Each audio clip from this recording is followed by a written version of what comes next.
रामचंद्राच्या प्राणप्रतिष्ठापना सोहळ्यानंतर देशातील रामभक्तांनी मोठ्या संख्येनं अयोध्येला भेट दिली होती। श्रीरामचंद्राच्या दर्शनासाठी भक्तांसाठी रेल्वेनं विशेष जादा गाड्या सोडण्यात आल्या होत्या।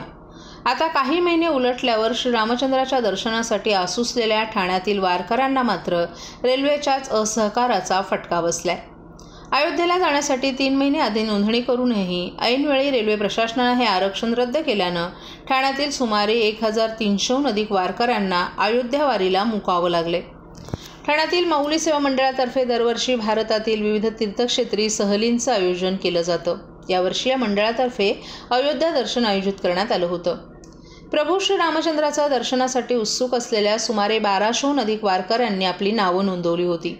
सर्व यात्रेकरूंचा प्रवास सुखकर व्हावा म्हणून या सहलीचे प्रमुख आयोजक आणि माऊली सेवा मंडळाचे अध्यक्ष विलास महाराज फापळे यांनी रेल्वे भाड्यापोटी सुमारे 49 लाखापैकी आगाऊ 9 लाख रुपये भरून रेल्वेची विशेष बोगी आरक्षित केली होती। याशिवाय अयोध्येत काही त्रास होऊ नये म्हणून सुमारे 3.5 लाख रुपये खर्च करत अयोध्येत राहण्याची, फिरण्याची आणि इतर सुविधा तयार ठेवल्या होत्या। सर्व यात्रेकरू अयोध्येला जाण्याची तयारी करत असताना अचानक 15 मे रोजी तुमचं आरक्षण रद्द करत असल्याचं रेल्वे प्रशासनानं विलास महाराज फापळे यांना कळवलं। रेल्वेकडून अनपेक्षितपणे आलेल्या निरोपामुळे विलास महाराज फापळे यांनी तात्काळ मुंबईतील रेल्वे अधिकाऱ्यांशी संपर्क साधून याबाबत विचारणा केली। त्यावर उत्तर प्रदेशात होणाऱ्या लोकसभा निवडणुकींच्या पार्श्वभूमीवर हे आरक्षण रद्द करत असून याबाबत आपण काहीच करू शकत नसल्याचं सांगून या अधिकाऱ्यांनी आरक्षणाचे सर्व पैसे परत करण्यात येतील असं सांगितलं। वारंवार विनंती केल्यावर आरक्षण रद्द करण्याचे आदेश दिल्लीतील वरिष्ठांनी दिल्याचं सांगत त्यांच्याशी संपर्क साधण्यास सांगितलं। त्यानुसार विलास महाराज फापळे यांनी दिल्लीतील वरिष्ठ अधिकाऱ्यांना फोन आणि ईमेलद्वारे पत्र पाठवून आरक्षण पूर्ववत करण्याची मागणी केली, परंतु दिल्लीकरांनी मात्र काहीच प्रतिसाद न दिल्यामुळे ठाण्यातील वारकऱ्यांना रामलल्लाच्या दर्शनाला मुकावं लागल्याची खंत विलास महाराज फापळे यांनी व्यक्त केली आहे। रेल्वे प्रशासनाच्या या असहकाराच्या विरोधात वरिष्ठ पातळीवर लढा देणार असल्याचं फापळे यांनी सांगितले।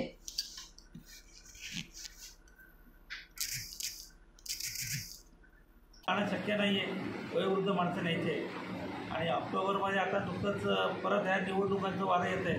परत आम्हाला परत फसाफशी नको व्हायला लोकांची, म्हणून आम्हाला नोव्हेंबरची 14 तारीख यात्रा दिवाळी झाल्यानंतर नोव्हेंबरच्या 14 तारखेला आम्हाला ती रेल्वे मिळवून आम्ही परत अर्ज करणार आहोत। तुम्हाला भरलेली अमाऊंट तुम्हाला रिटर्न केली का? नाही, अमाऊंट त्यांची रिटर्न देतो म्हणून त्याचा मेल आला आहे, तुमचा अमाऊंट घेऊन टाका म्हणून। पण मी डॉक्टरची टीम आणि तुमचा वैयक्तिक खर्च किती झाला? तो वैयक्तिक मंडळाची जी वैयक्तिक खर्च जो आहे डॉक्टरची टीम तर आम्ही तेव्हा नेतो, ते डॉक्टर आम्हाला फुकट असतात। मंडळातर्फे पंढरपूर आषाढी वारीला गेले 16 वर्ष वागळे स्टेट डॉक्टर असोसिएशन आणि रायगड मेडिकल असोसिएशनच्या मार्फत आम्ही माऊली सेवा मंडळातून 1 दिवस कॅम्प असतो, 5 ते 6 हजार पेशंट बघतो। तर ती टीम आम्हाला नेहमी सहकार्य यात्रेकरता आमच्याकडे 5 डॉक्टर 4 ते 5 डॉक्टर येतात, सहकार्य करतात, मेडिसिन फ्री असतं।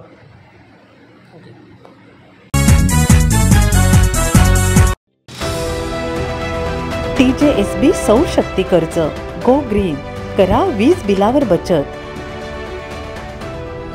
आकर्षक व्याजदर, 84 महिने परतफेड कालावधी, 80% लोन, व्यावसायिक आणि उद्योजकांकरता सुद्धा। अधिक माहितीसाठी तुमच्या जवळच्या शाखेला भेट द्या किंवा संपर्क साधा 1800-223-466 आणि 1800-266-3466।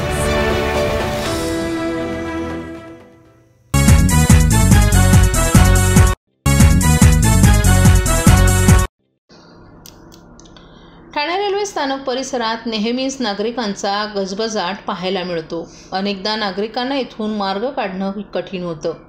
इतकी रहदारी या ठिकाणी असते, परंतु मध्य रेल्वेनं आजपासून घेतलेल्या मेगा ब्लॉकमुळे स्थानक परिसरानं मोकळा श्वास घेतल्याचं दिसून आले। नागरिकांची अगदी तुरळक गर्दी या ठिकाणी दिसून आली।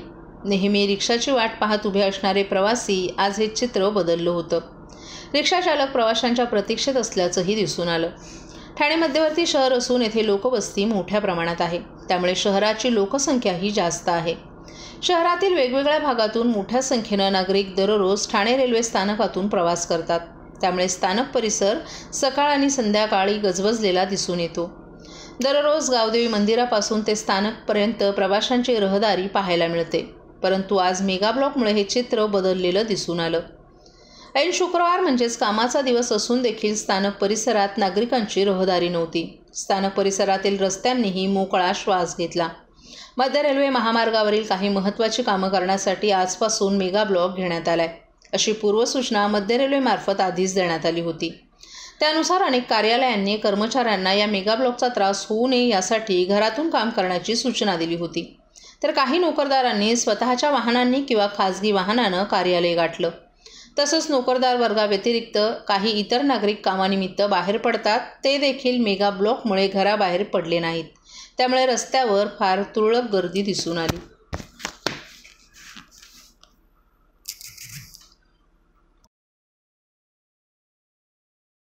नमस्कार, मी डॉक्टर अर्चना कैलाश पवार, दंतशल्यचिकित्सक, जिल्हा रुग्णालय ठाणे.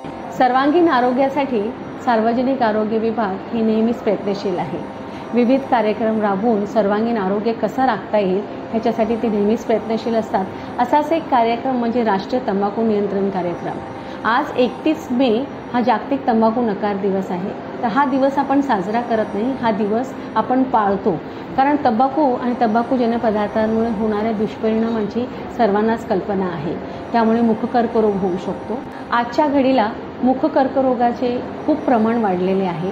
नुकताच मिळालेल्या माहितीनुसार WHOच्या प्रमाणे 13 ते 15 वयोगटातील मुलांमध्ये हा प्रमाण सगळ्यात जास्त आहे टोबॅको कन्झम्पशनचा.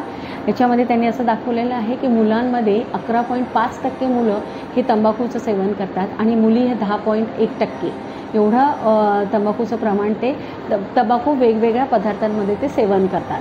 सिगरेट म्हणा, गुटखा म्हणा किंवा सुपारी म्हणा, एखादी सुगंधित सुपारी असते किंवा वेगवेगळे पान मसाला वगैरे जे काही, तर अशा प्रकारे तंबाखूचं सेवन केलं जातं.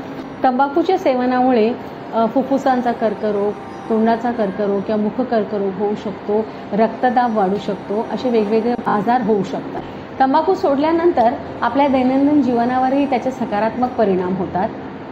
माननीय जिल्हा शल्यचिकित्सक डॉक्टर कैलाश पवार यांच्या अथक परिश्रमाने आणि सातत्यपूर्ण रुग्णसेवा देण्याच्या हेतूने किंवा विचाराने आत्तापर्यंत आपण ठाणे जिल्ह्यामधील 963 शाळा ह्या तंबाखूमुक्त केलेल्या आहेत. एवढंच नाही तर टोबॅको चिजेशन सेंटर किंवा तंबाखूमुक्त केंद्र जे आपण म्हणतो, अशा केंद्रांमध्ये आतापर्यंत 53,000च्या वर रुग्णांनी त्याची सेवा घेतलेली आहे किंवा ह्या लोकांचं आपण काउन्सिलिंग केलेलं आहे. 31 मे हा जागतिक नकार दिवस. हा दिवस पाळताना आपण स्वतःलाच आठवण करून देऊया की तंबाखू आणि तंबाखूजन्य पदार्थांच्या सेवनाची आपल्याला खूप परिणाम माहीत आहेत आणि याचा आपल्या शरीरावर खूप वेगवेगळे आजार होऊ शकतात किंवा आपल्या शरीरावर वेगवेगळे परिणाम होऊ शकतात. तर आपण तंबाखू सेवन ही एक गंभीर समस्या आहे, याच्याकडे लक्ष देण्याची गरज आहे आणि तंबाखूचं सेवन थांबवून आपण आपल्या आरोग्याची आणि तंबाखू सोडण्याची हीच वेळ आहे. तर मी सगळ्यांना आवाहन करेन की सगळ्यांनी तंबाखू विरोधी शपथ घेऊया आणि आपला देश, आपला महाराष्ट्र तंबाखू मुक्त करण्याचा प्रयत्न करूया. चला तर मग सर्वांनी देऊया तंबाखूला नकार आणि करूया सुदृढ आरोग्याचा स्वीकार.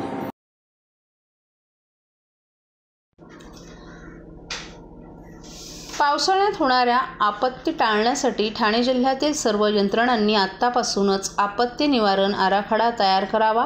तसंच सर्व स्थानिक स्वराज्य संस्थांनी प्रादेशिक आपत्ती नियंत्रण कक्ष उभारावं. तसंच संभाव्य आपत्तीच्या अनुषंगानं प्राथमिक उपाययोजनेसंदर्भात प्रशिक्षण सत्र आयोजित करावेत, अशा सूचना जिल्हा आपत्ती व्यवस्थापन प्राधिकरणाच्या बैठकीत देण्यात आल्यात.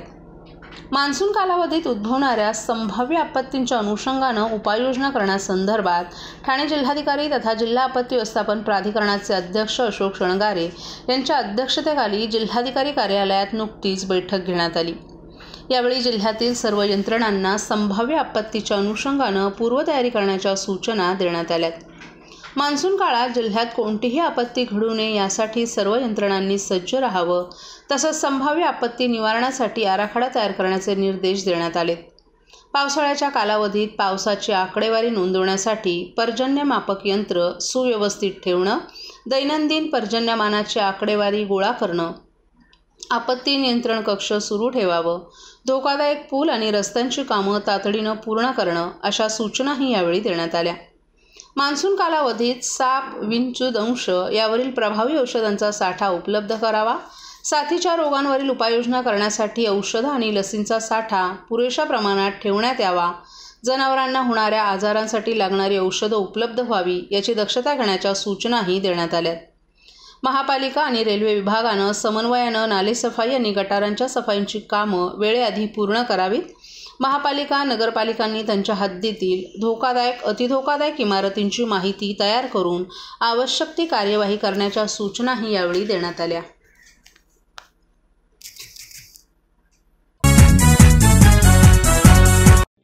सर्व नागरिकांना आवाहन करण्यात येत आहे की सध्या डासांमार्फत पसरणाऱ्या डेंग्यू या आजाराचा प्रसार रोखण्यासाठी प्रत्येकाने पुढीलप्रमाणे कार्यवाही करावी. डेंग्यू आजार एडिस इजिप्ती हा डास चावल्याने होतो. या डासांची पैदास साचलेल्या किंवा साचवलेल्या स्वच्छ पाण्यामध्ये होते.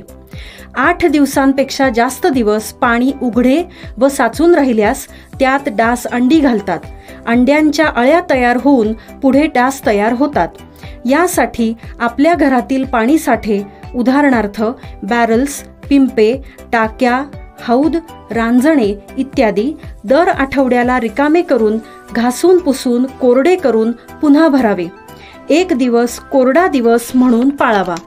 पाणी साठ्यांना घट्ट झाकणे बसवावीत किंवा जुनी साडी, चादर, धोतर यांनी बांधून झाकून ठेवावीत, म्हणजे डास त्यात जाऊन अंडी घालणार नाहीत. घराच्या गच्चीवर, आजूबाजूला, अंगणात कोठेही पाणी साचू देऊ नये. भंगार सामान उघड्यावर टाकू नये. उदाहरणार्थ टायर्स, प्लास्टिक सामान, कुंड्या, टाकाऊ वस्तू इत्यादी. अशा सामानात पावसाचे पाणी साठून त्यात डेंग्यूच्या डासांची पैदास होते. घरातील कूलर्स, फ्रीजच्या पाठीमागील ट्रे हे देखील वेळोवेळी कोरडे करावेत. लक्षात ठेवा, नुसत्या फवारणीने डास घनता कमी होत नाही, तर त्यासाठी डास पैदास ठिकाणे नष्ट करणे ही आपल्या सर्वांची जबाबदारी आहे. कोणताही ताप अंगावर न काढता जवळच्या शासकीय रुग्णालयात मोफत औषधोपचार घ्या. अशा प्रकारे नागरिकांनी सहकार्य केल्यास डेंग्यूचा प्रसार रोखणे सहज शक्य आहे.